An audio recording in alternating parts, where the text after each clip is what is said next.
Erros que cometemos em inglês por causa de português. Quem nunca fez isso, hein? É o caso. Eu sou Marcos da Aba Online e vou dar a vocês algumas dicas de erros que a gente comete por conta da influência de português na língua inglesa. Algumas coisas em português não, gente. Em inglês, a gente pode aprender seguindo regras, né? Aprendendo algumas regras.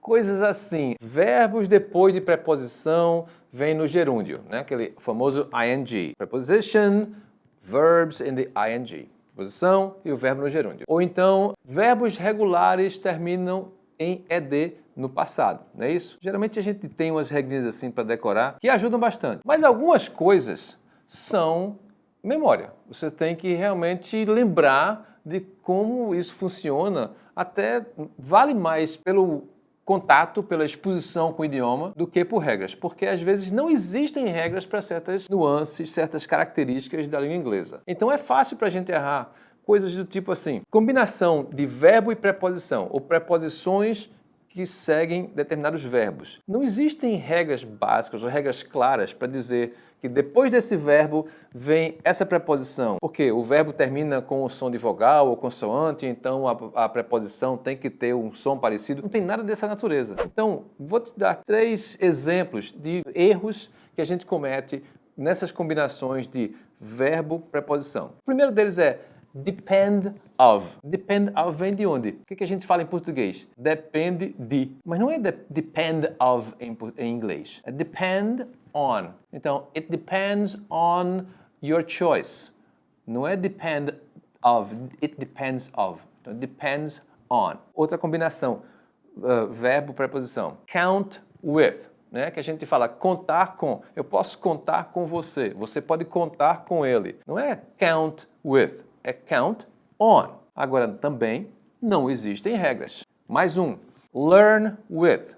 I learned that with Peter. Né? Eu aprendi isso com Peter. Não é learn with. É learn from. É aprender no sentido de. Então, o aprendizado vem de lá para cá. Learn from. Então, são influências do português no inglês que causam esses erros. Outra dica para vocês, a combinação de adjetivo e preposições. Do mesmo jeito que verbo, preposição, essa combinação adjetivo, preposição também é uma questão de memória. Não tem regra. Mas a gente comete erros desse tipo. Married with, ou seja, casado com. Também não é married with, é married to. Mais um. Worried with, eu estou preocupado com. Também não é worried with, é worried about. Mais uma, só para finalizar. A gente diz assim, ele é bom em geografia, é bom em matemática. E a gente traduz como he is good in, e também não é. É he is good at um determinado assunto. Então, essas coisinhas,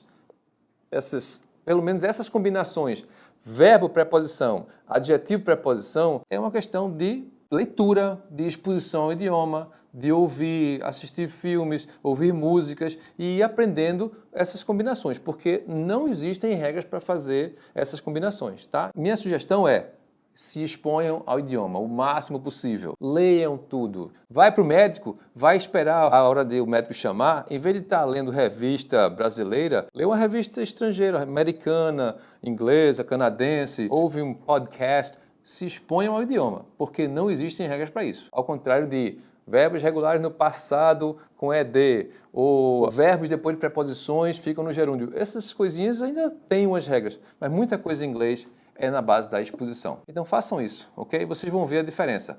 Quanto mais, melhor. Não existe overdose de inglês. Pode consumir à vontade. Tá bom? Fica a dica. Até a próxima. E aí, gostou da dica? Clique no link aqui, clica nesse link que você está vendo aí para preencher um cadastro e receber nosso e-mail com 10 aulas de pronúncia e listening comprehension totalmente gratuitas. Até mais.